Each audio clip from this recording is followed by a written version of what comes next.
कल हमने 3 एक्टिविटीज पढ़ी थी, cash flow from operating activities, cash flow from investing activities, cash flow from financing activities. और पहला क्वेश्चन दिया था मैंने होमवर्क में, आइडेंटिफाई कर लिया था आपने? आइडेंटिफाई तो करते बन गया, बस फॉरवर्ड समझना है कैसा करेंगे। आइडेंटिफाई क्या करना? वो बता दिए, फॉलो करो। क्या 3 कॉलम बना के जिसमें नाम आता है वो लिख दीजिए। कैसे 3 कॉलम? अच्छा, इन्वेस्टिंग, ऑपरेटिंग, फाइनेंसिंग और इन्वेस्टिंग के नाम से डाल दिया था। ठीक है, हाँ तो ऐसा कर लो, कोई प्रॉब्लम नहीं है। Operating activities, investing activities, financing, ठीक है। और वो बताना है इनफ्लो आउटफ्लो। उसमें ना इनफ्लो आउटफ्लो बताता है। लिख दो, जैसे इश्यू ऑफ शेयर है, इनफ्लो है।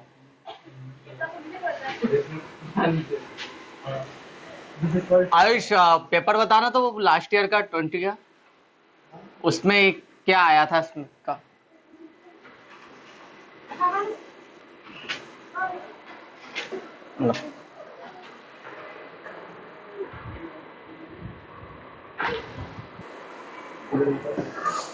बेटा 2020 का पेपर है, लास्ट ईयर 5 मार्क्स में आया था। Right 5 example of cash inflow and cash outflow. अब उसने ये नहीं बोला कौन सी एक्टिविटीज के बताने, इन्वेस्टिंग के, ऑपरेटिंग के, फाइनेंसिंग के, बस 5 एग्जाम्पल्स बताने 5 नंबर में। क्या किसी का भी बता दो। Cash sales receive from debtors, पहला दूसरा हो गया। फिर क्या बता दोगे? Sale of fix assets, issue of debentures, bank loan, ये हो गया इनफ्लो का। आउटफ्लो में लिख दो cash purchase, payment to suppliers, ठीक है, परचेस ऑफ फिक्स असेट्स ना, redemption of debentures and shares. तो ये हो जाएंगे, 5 आइटम बताना था। तो कितने मिनट का था? 1 मिनट का क्वेश्चन था 5 मार्क्स का। तो 5 नंबर में आया ये। उसके ऊपर एक और आया है, right the items include in cash flow from operating activities and investing activities. उसने बोला वो आइटम्स का बताओ जिसको ऑपरेटिंग और इन्वेस्टिंग एक्टिविटीज में लेते हैं। तो वो इनफ्लो आउटफ्लो को बताना था इसमें भी।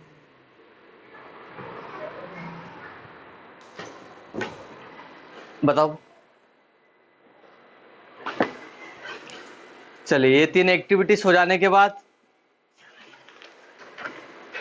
अब अपन इसके प्रैक्टिकल की तरफ कर ले। प्रैक्टिकल को पहले कर लेते ज्यादा अच्छा है।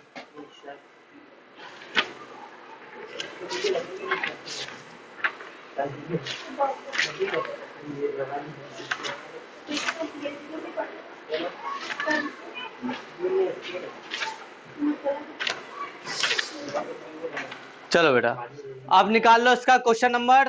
फर्स्ट हो चुका है, सेकंड कर लेते हैं। Page number 637, English medium. Hindi medium अभी बैठा नहीं है, बस लास्ट चैप्टर है unsold number, question number second निकाल लीजिएगा बेटा, ठीक है। Cash receive inflow from debtors from the following information. नीचे कुछ इंफॉर्मेशन दे दी है और हमें बताना है कि डेटर से हमें कितना कैश मिला है, ठीक है। हालांकि ये आते बहुत कम है, ना के बराबर। यहां से लेके मैं बता रहा हूं,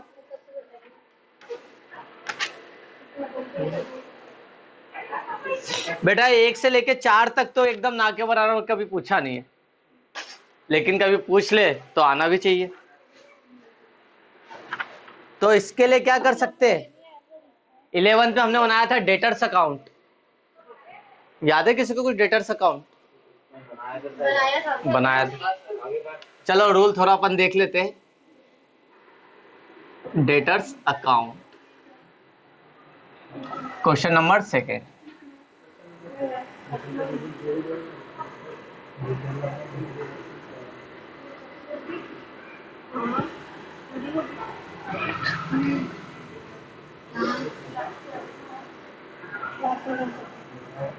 ये अकाउंट्स आपके पीछे हमेशा पड़े रहेंगे, कभी भी नहीं छूटने वाले। डेटर्स अकाउंट, क्रेडिटर्स अकाउंट, ये अभी भी तो बनाया था हमने। क्रेडिटर्स वाला याद है जो अपन ने एनपीओ में बनाया था, है ना। इसमें अपोजिट, डेटर्स कौन होते हैं हमारे? जिनको उधार बेचा है। ये क्या है हमारी करंट असेट्स। असेट्स का नेचर क्या होता है? डेबिट का, है ना। जब जब असेट्स बढ़ेगी इसका ओपनिंग बैलेंस क्या होगा, to balance b d debit side का, ठीक है। और कब बैलेंस बढ़ेगा, जब इनको हमने क्या करा, बेचा है, क्रेडिट सेल्स करा है। ये जैसे किसी से हमें 5,000 रुपए लेना थे और 10,000 रुपए का सामान हमने उसको और बेचा, 5 लेना थे और 10,000 रुपए का सामान हमने और उसको उधार बेचा, अब कितना लेना, 15।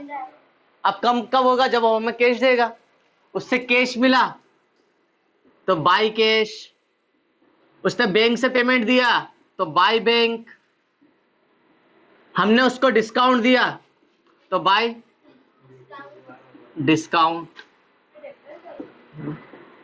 ठीक है। और उससे बीआर मिला तो बाय बिल्स रिसीवर्स, कुछ पैसा डूब गया बाय बेड डेब्ट्स। और जो लेना बाकी है 31 तारीख का एंड का, इससे हम क्या लिख देंगे, by balance CD, closing balance. ये बन गया डेटर्स अकाउंट। मतलब 1 तारीख का बैलेंस ओपनिंग बैलेंस, 31 तारीख का बैलेंस क्लोजिंग बैलेंस। ईयर के हिसाब से बना सकते हो तो 1 जनवरी और 31 दिसंबर। एक नॉर्मली यही चीज पता कर ली ना कि डेटर्स के हमारे करंट असेट्स से असेट्स का नेचर डेबिट का होगा तो बढ़ेगा, तो डेबिट में, कम होगा तो क्रेडिट में, ठीक है। 15 लेने थे, 15 में सोच सकता है उसने 5,000 हमें नगद दे दिए ना, 5 हमें बैंक के थ्रू दे दिए, 10 दे दिए, अब कितना बाकी है, 5 और लेना। हो सकता हमने 1,000 रुपए का उसको डिस्काउंट दे दिया था, है ना, 1,000 रुपए के बीआर मिल गए, ठीक है। डूबा इस बार मान लेते कुछ भी नहीं है, डूबा तो वो लिख देंगे। और जो लेना बाकी रह गया, जैसे कितना 12 मिल चुका, 12 का सेटलमेंट हो गया, 3 क्लोजिंग बैलेंस हो जाएगा उसका। तो उसने हमें क्या बोला कि बताओ डेटर से आपको कितना रिसीव्ड हुआ, इसका मतलब क्या निकालने के लिए कहा है इसने, कैश और बैंक का बैलेंस। नेक्स्ट ईयर ये ओपनिंग बैलेंस हो जाएगा क्योंकि 3 लेना है ना, वो अगले साल देगा। तो उसने ये बोला कि बताओ कितना आपको डेटर से रिसीव्ड हुआ है।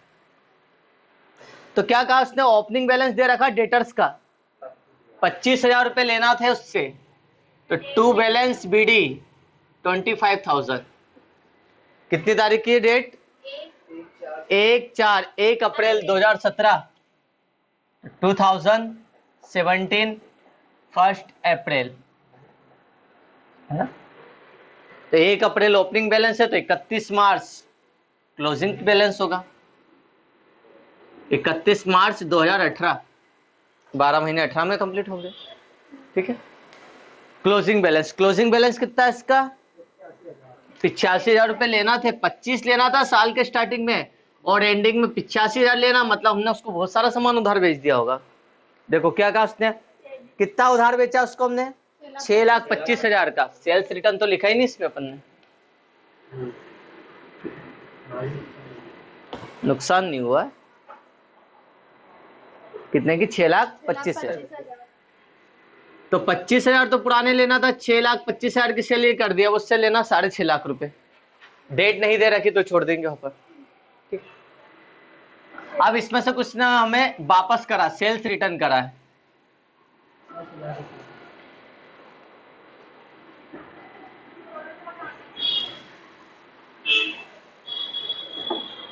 तो बाय सेल्स रिटर्न 5,000 का सामान उसने हमें वापस कर दिया, तो 5,000 रुपए तो ये कम हो गए। अब लेना कितना उससे, 6,45,000। इसके बाद उसने क्या बोला है, हमने 2,000 का उसको डिस्काउंट दे दिया, तो 2,000 का डिस्काउंट आ गया, 2,000 डिस्काउंट के, और 1,000 रुपए तो पैसा डूब गया हमारा, सॉरी 85,000 देगा, है ना।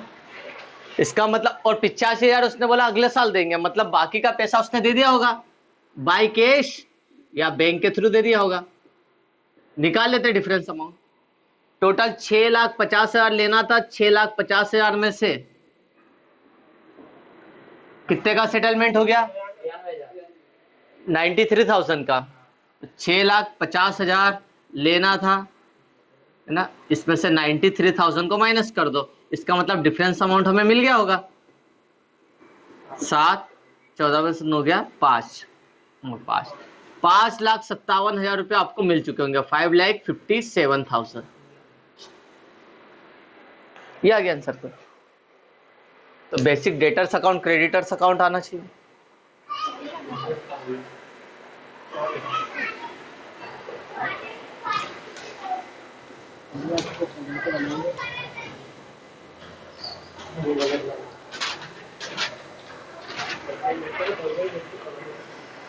जल्दी उतार लो।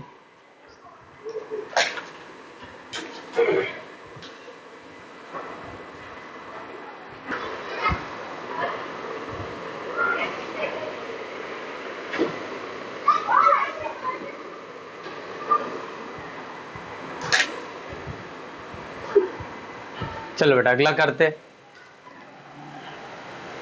क्या बनाना अगले इसमें? Creditors account.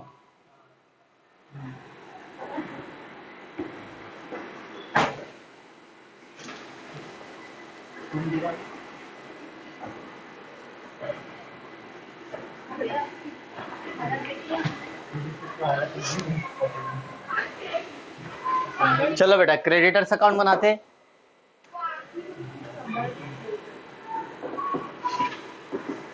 Creditors account, creditors हमारी लाइबिलिटी से, और लाइबिलिटीज का नेचर क्या होता है? क्रेडिट का होता है, बाय बैलेंस बीडी। ठीक है, क्रेडिटर्स कौन? जिनसे हमने क्रेडिट परचेस करी है, खरीदते जाएंगे तो बैलेंस बढ़ता जाएगा, क्रेडिट परचेस। अब इनसे हमें पेमेंट भी किया है हमने इसको, तो टू कैश, और बैंक से किया तो बैंक टू बैंक। ठीक है, और क्या परचेस रिटर्न करी तो यहाँ पे लिख देंगे परचेस रिटर्न। ठीक है, अपोजिट ही रहेगा, सेल्स इस तरफ आती है तो इस तरफ परचेस रिटर्न आई। और हाँ बिल्स पेबल्स, ये हमने डिस्काउंट मिला तो टू डिस्काउंट। ठीक है, बेड डेस्क के से हम भागेंगे तो बेड डेस्क हमारे लिए थोड़ी ना, हमारे लिए फायदा हो जाएगा वो तो। ठीक, और क्या हो सकता है? परचेस रिटर्न हो गया, ये सारी चीजें। ठीक है, ये दो चीजें रहेगी। यहाँ पर क्लोजिंग बैलेंस आएगा to balance c d carried down. कितनी तारीख का? 1 तारीख का ओपनिंग बैलेंस यहाँ पे है, तो 31 का क्लोजिंग बैलेंस इस तरफ आएगा। देखो थर्ड वाले क्वेश्चन में कहा है from the following information find out करना कैश पेड, है ना, आउटफ्लो टू क्रेडिटर्स, मतलब क्रेडिटर्स को आपने कितना कैश पेड करा है। यहाँ पर हमें कैश पेमेंट के बारे में पता कर। तो क्रेडिटर्स का ओपनिंग बैलेंस है हमें 1/4/17 का है 15,000, तो ये आ गया 1/4/2017 का 15,000 रुपए हमें क्रेडिटर्स को देना थे। ठीक है, फिर इसके बाद जब साल खत्म हुआ तो 45,000 रुपए देना रहेंगे। क्लोजिंग बैलेंस 45,000, 31 मार्च 2018 का बैलेंस, क्लोजिंग बैलेंस। कितना खरीदा इससे उधार? हमने 1,80,000 रुपए की क्रेडिट परचेस करी है, 1,80,000 की क्रेडिट परचेस। ठीक है, और परचेस रिटर्न कर दिया हमने 8,000 रुपए का परचेस रिटर्न करा है। ये 8,000 रुपए की परचेस रिटर्न है। बिल्स पेबल से नहीं, इनसे डिस्काउंट कितने का मिला है? 4,000 का।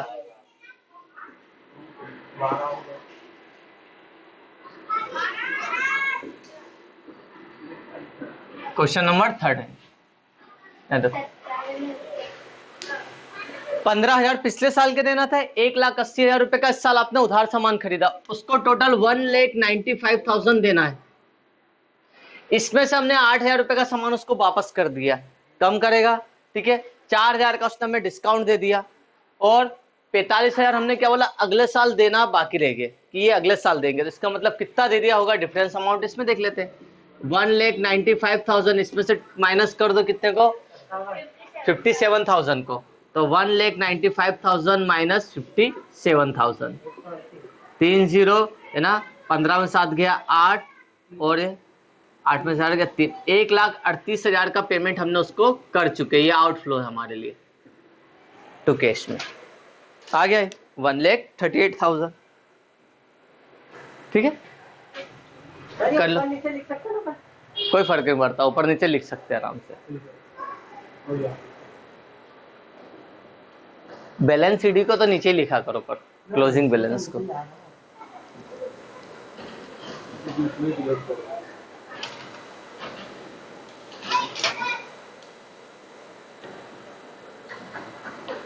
क्या हो गया?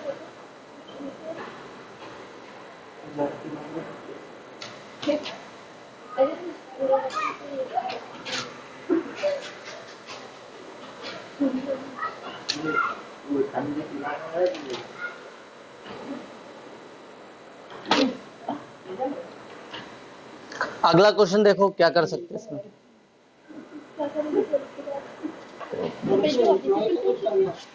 Suppliers and employees. Suppliers and employees. मैं बोला तो था। ये आप बना रहे वहाँ पे करेगी। कॉलेज में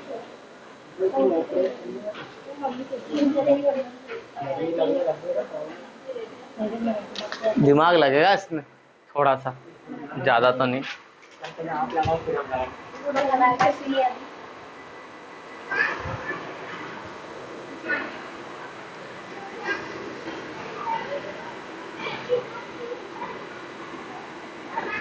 वर्किंग नोट ज्यादा बन जाएंगे मेरे ख्याल से तो इसमें, क्योंकि इसमें हमें परचेस ही नहीं दे रखी, कितने का परचेस करा, क्रेडिटर्स का बैलेंस तो दे दिया, लेकिन क्रेडिट परचेस भी तो दे अगले क्वेश्चन में।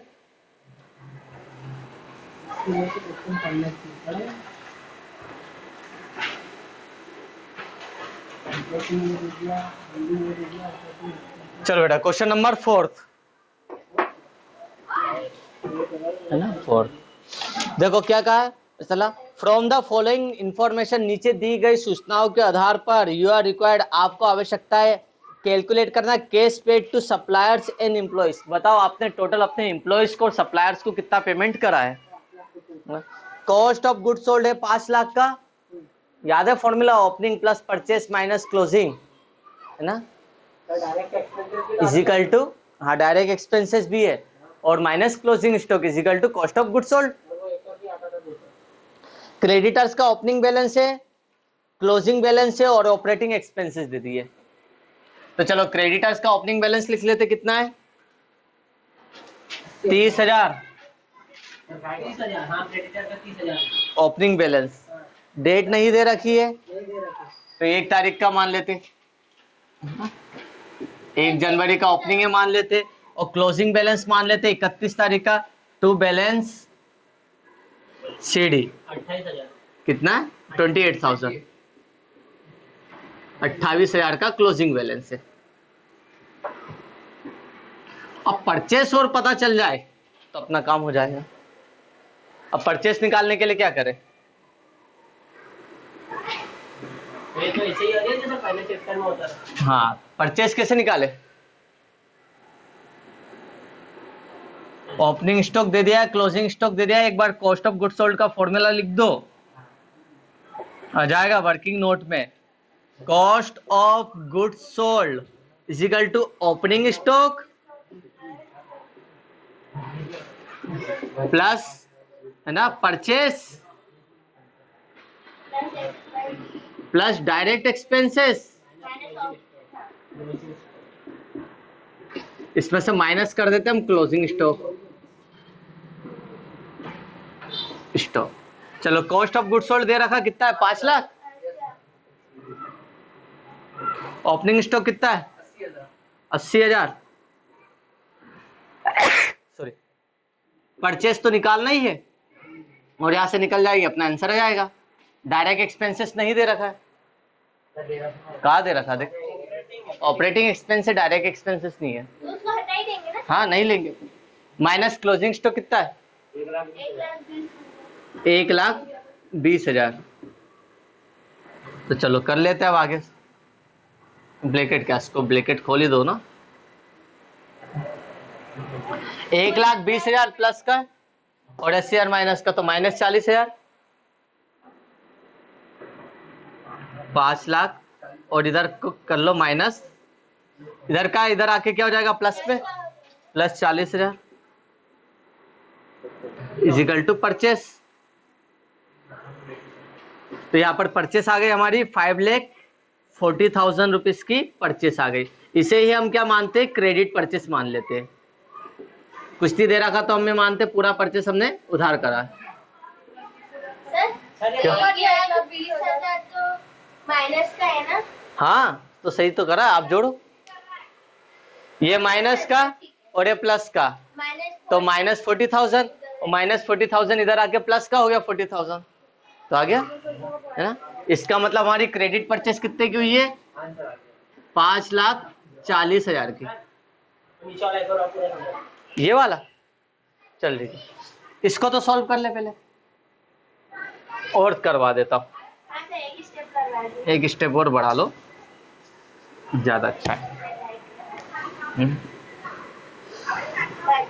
परचेस तो हम इधर ही ले लेते हैं, परचेस, इसमें से इसको माइनस कर दो, है ना, प्लस माइनस माइनस, माइनस का साइन बढ़ा तो ये क्या हो गया, माइनस 40,000, ठीक है। अब ये माइनस का इधर आके किसमें हो गया, प्लस का, ठीक है। तो ये कितना हो गया, 5 लाख, माइनस का इधर आके प्लस में कर दो 40,000 इजिकल टू परचेस, ठीक। तो परचेस इजिकल टू कितना हो गया, 5,40,000 की परचेस हो गई है, ठीक। इसे हम क्या मान लेते हैं, क्रेडिट परचेस मान लेते, उधार, ठीक है। तो परचेस ये आ गई, इसका मतलब 30,000 तो हमें उसको पिछले साल का देना था, इस साल हमने 5,40,000 की परचेस करी, टोटल देना कितना है, 5,70,000 रुपए का पेमेंट करना था, इस साल के एंड में 28,000 रुपए ही देना बाकी रह गए। इसका मतलब क्या, बाकी का पैसा हमने उसको दे दिया होगा टू कैश या बैंक के थ्रू, यही मान लेते हैं, देना बाकी रह गया ना, क्लोजिंग बैलेंस है ना, 5,70,000 में से इतना देना बाकी रह गया है ना। तो इसमें से इसको माइनस कर दो, क्योंकि इसमें कुछ नहीं दे रखा, परचेस रिटर्न है, डिस्काउंट है, कुछ नहीं, तो हम ये मानेंगे कि बाकी का पैसा हमने कर दिया उसको पेमेंट।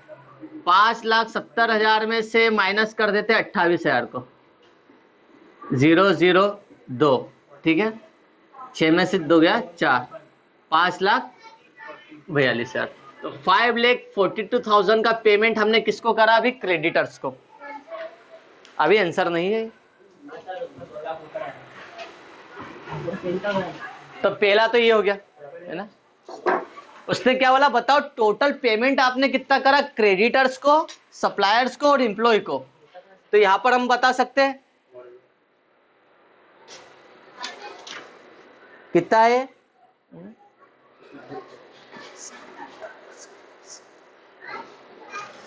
क्या निकाल, ऑपरेटिंग एक्सपेंसेस है 2 लाख के, उसको भी जोड़ना है, तो फाइनली जाके हम यहाँ पे बता सकते हैं ना,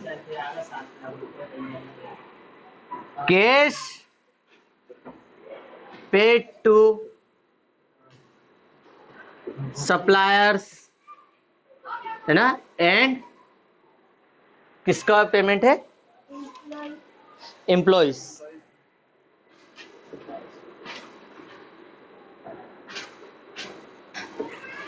तो सप्लायर को तो हमने 5,42,000 का पेमेंट करा है, और 2 लाख के हमने क्या कर दे, ऑपरेटिंग एक्सपेंसेस, यहां पर बता दो, ऑपरेटिंग एक्सपेंसेस, मतलब टोटल हमने कितना पेमेंट कर दिया, 7,42,000, 7,42,000 का पेमेंट कर दिया,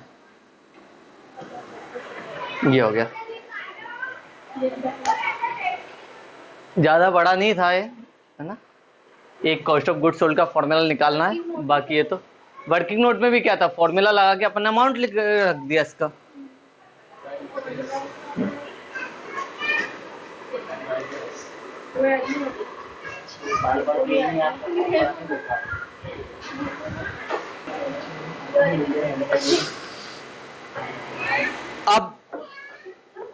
अब जो क्वेश्चंस है यही बनेंगे 5 नंबर के, उसमें से तो 90% चांसेस क्या है, इनडायरेक्ट मेथड का जो आप करोगे ना ये। अच्छा है, तो 5th वाला तो डायरेक्ट मेथड का ही है, सबसे इजी। हाँ ये भी आता, कई बार नहीं भी बताएगा, तो आपको कैसे पता चलेगा मेथड डायरेक्ट होगी कि इनडायरेक्ट। मैं हूं ना, अभी गया का बताऊंगा सब चीज। हमको दिक्कत होगी तो हम भी इधर आएंगे। चलो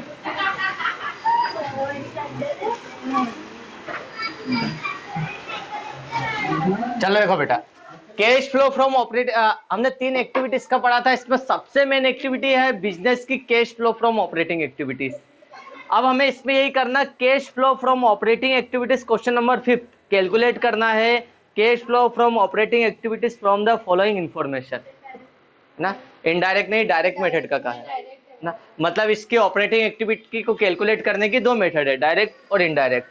डायरेक्ट सबसे इजी, इनडायरेक्ट थोड़ी डिफिकल्ट लगती है, ठीक है, क्योंकि उसमें हमें वर्किंग कैपिटल के चेंजेस को देखना पड़ता है, फॉर्मेट बड़ा रहता है उसका। बाकी इन्वेस्टिंग और फाइनेंसिंग एक्टिविटीज में कोई डायरेक्ट इनडायरेक्ट नहीं है, उसमें तो आप सिंपल कर सकते हो। चलो डायरेक्ट मेथड का फॉर्मेट देख लेते अपन। Calculation of cash flow from operating activities, संचालन क्रियाओं से रोकड़ प्रभाव की गणना।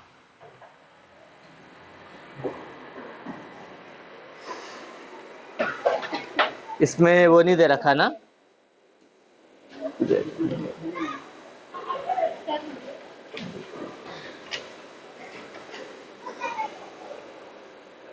ठीक है हटाओ, पीरियड एंडेड नहीं दे रखा, इतना ही कर दो।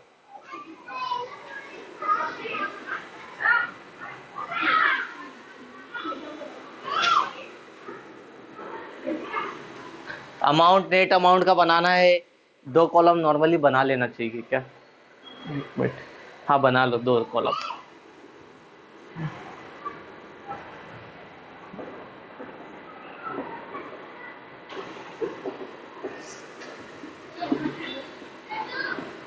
Amount, net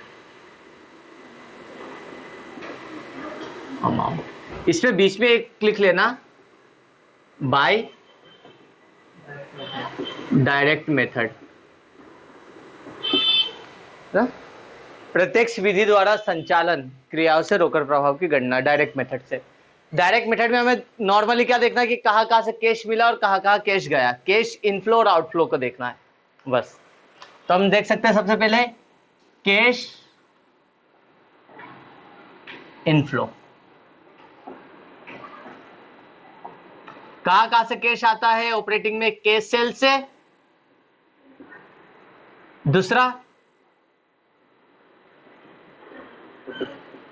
received from debtors, debtors को हम क्या बोल सकते हैं, कस्टमर्स। और क्या आ सकता है ना, कमीशन, ब्रोकरेज रिसिप्ट्स ना, कमीशन एंड ब्रोकरेज रिसिप्ट। और 4th नंबर में एनी अदर ऑपरेटिंग रिसिप्ट। कितने का सामान बेचा है, नगद, उधार ट्रांजैक्शंस को नहीं लेंगे। डेटर से कितना मिला है, कैश आया है ना, कमीशन या ब्रोकरेज रिसीव्ड हुआ यहाँ पर, और कोई अदर ऑपरेटिंग रिसिप्ट से। तो पहला है, इसमें से हम क्या कर देंगे, इसके टोटल को लिखेंगे बाहर की ओर, ठीक है। इसमें से हम लेस कर देते हैं किसको, कैश आउटफ्लो को। कहां कहां कैश जाएगा, कब कब कैश जाएगा, पहला कैश परचेस में, नगद खरीदा है तो कैश गया, इसका तो टोटल यहां पे लगा के सीधा इस तरह से। तो कैश परचेस करा है, कैश गया। दूसरा पेमेंट करा हमने सप्लायर्स को, पेमेंट टू सप्लायर्स, सप्लायर्स या क्रेडिटर्स। और ना ऑपरेटिंग एक्सपेंसेस पेड करे हैं ऑलरेडी पेड ना, ऑपरेटिंग एक्सपेंसेस पेड। कोई से भी बिजनेस को चलाने से रिलेटेड, ऑपरेशन से रिलेटेड एक्सपेंसेस को माइनस करेंगे, ठीक है। अब ऑपरेटिंग एक्सपेंसेस आपको पता होना चाहिए, 11th में करवाया था डायरेक्ट इनडायरेक्ट एक्सपेंसेस, इसको माइनस करते, ठीक है। इसके बाद जो ये आता है इसको हम क्या बोलते हैं, cash flow before tax and, यहां पर एक पॉइंट और आ जाएगा, एक्स्ट्रा ऑर्डिनरी आइटम्स, ठीक है। एक्स्ट्रा ऑर्डिनरी आइटम्स क्या होते हैं, पहले ये तो करे टैक्स, तो पहले टैक्स में लेस कर दो, आपने जो टैक्स पेड करा है, टैक्स पेड यहां पे ले लेंगे, और अगर टैक्स रिफंड आया है, ठीक है। टैक्स कई बार ऐसा होता है कि हम क्या एडवांस बेसिस पे पेड करते हैं, जितना टैक्स बन रहा है उससे ज्यादा हम पेमेंट कर देते हैं तो रिफंड आ जाता है। तो टैक्स देखती भी है कंपनी, कंपनी नहीं सरकार देगी, और बिल्कुल मिल जाता है, अगले के लिए जमा करके रख लो। नहीं, ठीक है। तो यहाँ पर है ना प्लस माइनस, तो जो भी यहाँ पर आएगा प्लस या माइनस उसको हम यहाँ पे एडजस्ट करेंगे, तो माइनस तो क्या लगता है? क्या, हाँ, अगर बेटा रिफंड ज्यादा आ गया और टैक्स कम पेड करा, जैसे 15,000 रिफंड आ गया और इस साल का टैक्स 10,000 बन रहा, तो 5,000 प्लस करना पड़ेगा। हालांकि आता कम चांसेस है, लेकिन आएगा तो एडजस्ट कर देंगे। इससे हम क्या बोलेंगे, cash flow before extra ordinary items.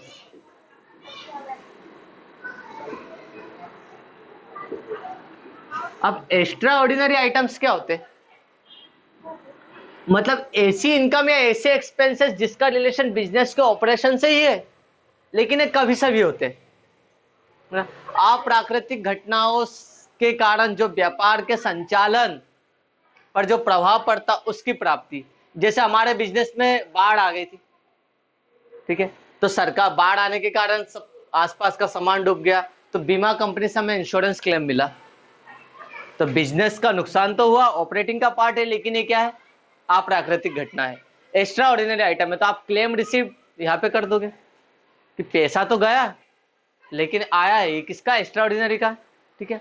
Insurance करवाया था तो ऑपरेटिंग एक्सपेंसेस में करा दिया, लेकिन इससे क्लेम मिला तो एक्स्ट्रा ऑर्डिनरी आइटम, कि रूटीन नहीं है लेकिन है बिजनेस से रिलेटेड, ऑपरेटिंग से, या आपके कंपनी में कोई कर्मचारी काम कर रहा था, अचानक एक्सीडेंट से उसको कुछ नुकसान हो गया, तो कंपनी ने क्या करा, उसको कंपनसेट करा, क्षतिपूर्ति दी कि 50,000 रुपये कंपनी दे दिए, लाख रुपए दे दिए, तो बिजनेस से गया लाख रुपए, इसको कौन सी एक्टिविटीज में लेंगे, एक्स्ट्रा ऑर्डिनरी में, क्योंकि वो कंपनी में काम कर रहा था, ऑपरेटिंग एक्टिविटीज का पार्ट था वो ना, कंपनी में काम करते हुए उसको नुकसान हुआ तो हमने उसकी भरपाई करी, कंपनसेशन करा एम्प्लॉयज को, तो ये एक्स्ट्रा ऑर्डिनरी आइटम्स है।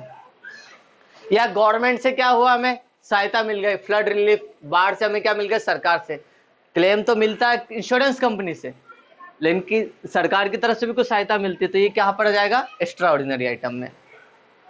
तो यहाँ पर हम क्या बता सकते हैं,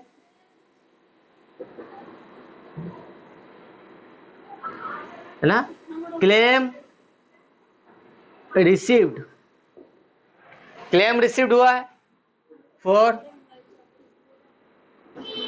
फ्लड रिलीफ एंड लॉसेस, किसी भी प्रकार के लॉस या इससे हमें क्या मिला, क्लेम मिला है, तो इस तरफ, और हमने क्या करा,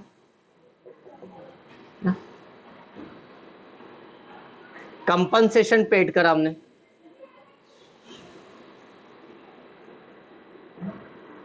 पेड टू एम्प्लॉइज, आपने अपने किसी कर्मचारी को कंपनसेशन दिया, तो यहां से तो पैसा गया, और क्लेम या इंश्योरेंस मिला है, फ्लड रिलीफ से कुछ मिला है, तो इससे पैसा आया, तो यहाँ पर भी जो प्लस माइनस होगा उसको हम क्या कर देंगे, यहाँ पर एडजस्ट कर देंगे।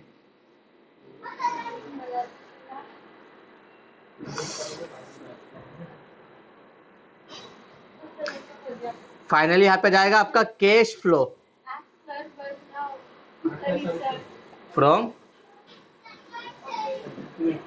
Operating activities. बेटा ये तो एक ही कैलकुलेशन है, पूरा क्वेश्चन थोड़ी ना है। ये आपका आंसर है। फिर इसके बाद आता है इन्वेस्टिंग एक्टिविटीज, फिर आता है फाइनेंसिंग एक्टिविटीज। हाँ, तब जाके पूरा कंप्लीट होता है चैप्टर है, चैप्टर का क्वेश्चन कंप्लीट होता है। हाँ है ना। तो ये तो अभी एक छोटी सी कैलकुलेशन है और ये भी बहुत कम है।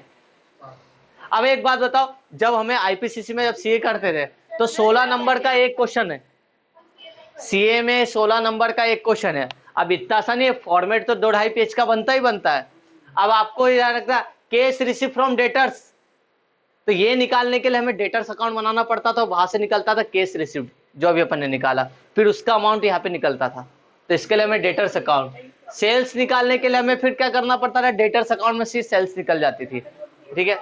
या फिर जैसे परचेस या पेमेंट करना क्रेडिटर्स को, तो क्रेडिटर्स अकाउंट तो करने कितने, इसके लिए हम वर्किंग नोट बनाना पड़ते थे। तो ये क्वेश्चन हमारा 5-6 पेज में जाता था नॉर्मल।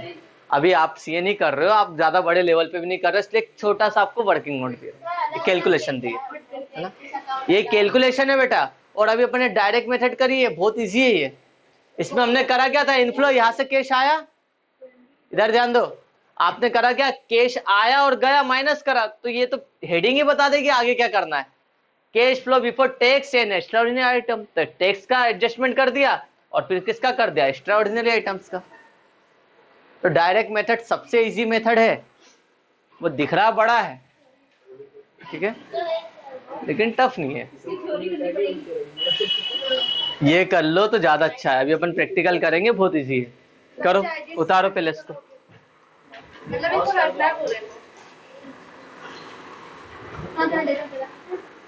रटने वाली बात ही नहीं है। ये सोचो रिसिप्शन पेमेंट अकाउंट बना रहे, रिसिप्ट पेमेंट, यहाँ तक तो हेडिंग आ गई है। इस हेडिंग को लिखोगे आगे पता चल जाएगा क्या करना। एनालिसिस ऑफ फाइनेंशियल स्टेटमेंट का अपन कंपनी ही कर रहे हैं अभी।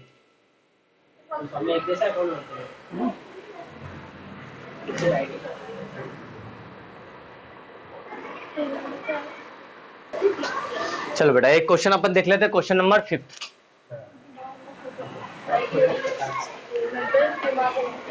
ध्यान दो 5 में बेटा कैलकुलेट करना cash flow from operating activities from the following information direct method से। कैश रिसीव फ्रॉम डेटर्स, मनस्वी उधर देखो पहले बुक में। हाँ अरे पढ़ो, कैश रिसीव फ्रॉम डेटर्स से आ रहा है कि जा रहा है, कैश इनफ्लो है ना, तो यहाँ पर पहले लिख सकते हैं अपन। हाँ, कैश रिसीव्ड फ्रॉम डेटर्स, कितना आया बेटा कैश, 45,000 रुपए कैश आया है। बस हमें कैश का हिसाब देखना कि कहाँ आया कितना गया। फिर कैश सेल्स, नगद बेचा 60,000 का, आया है कैश, कैश सेल्स कितना आया 60,000, तो टोटल 1,05,000 तो ये हो गया था। और cash paid to creditors, paid करा, कैश आउटफ्लो में आएगा, कैश पेड टू क्रेडिटर्स, कितना पेमेंट करा इनको 30,000 रुपए गया है, इसलिए ब्रैकेट में लिख देते हैं माइनस का साइन 30,000। फिर कैश परचेस करा, गया कैश परचेस आउटफ्लो कितना 25,000 आ रहा मनस्वी, अभी कैश जा रहा तो कैश जा रहा तो उनको कुछ आ रहा है। फिर सैलरी पेड करी, ये भी आउटफ्लो है, ये ऑपरेटिंग एक्सपेंसेस है, सैलरी पेड। एक मिनट, कितनी सैलरी पेड करी है 12,000 की, तो 12,000 भी है माइनस में। फिर बेटा कमीशन रिसीव्ड हुआ है, ये ऑपरेटिंग एक्टिविटीज का पार्ट है, इनफ्लो है, कमीशन रिसीव्ड 10,000 का कमीशन मिला है। इसके बाद रेंट पेड करा है, आउटफ्लो,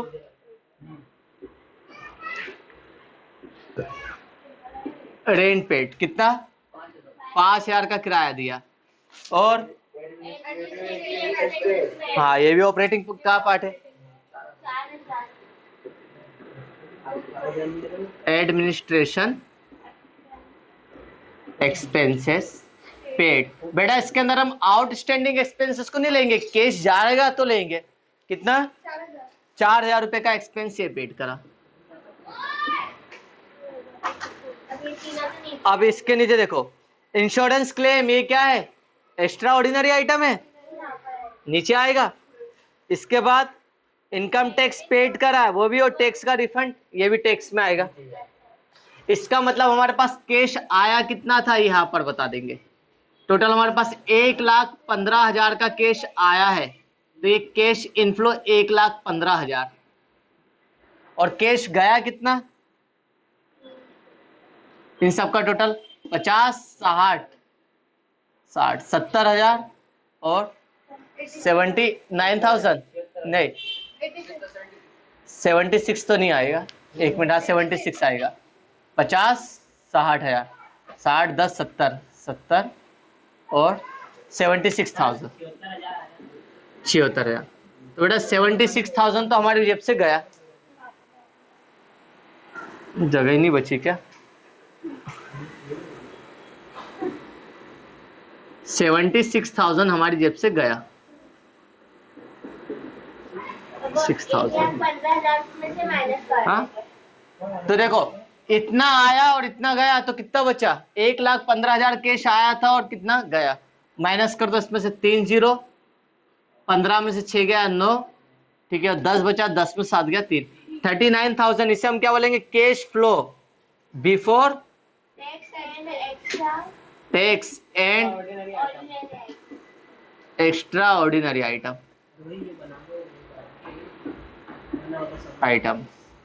ठीक है, इतना।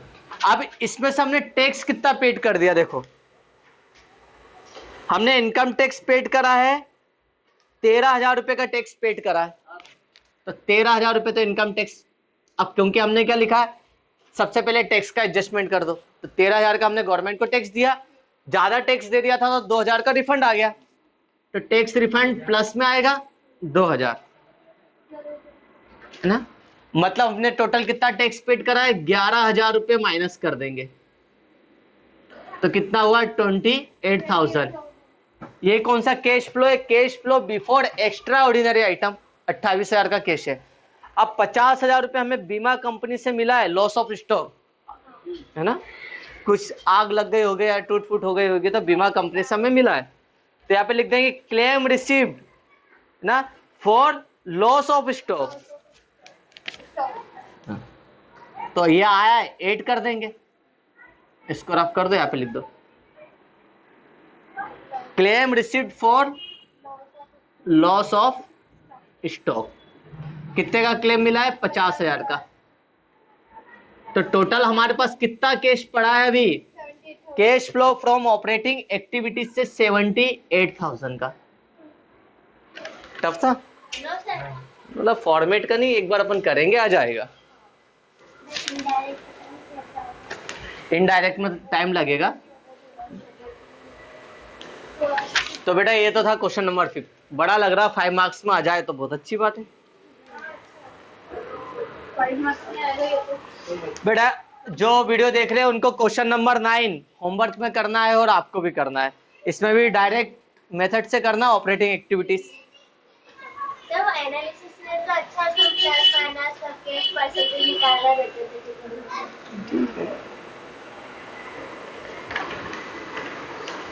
चलो ठीक है, बाकी करते हैं अब कल।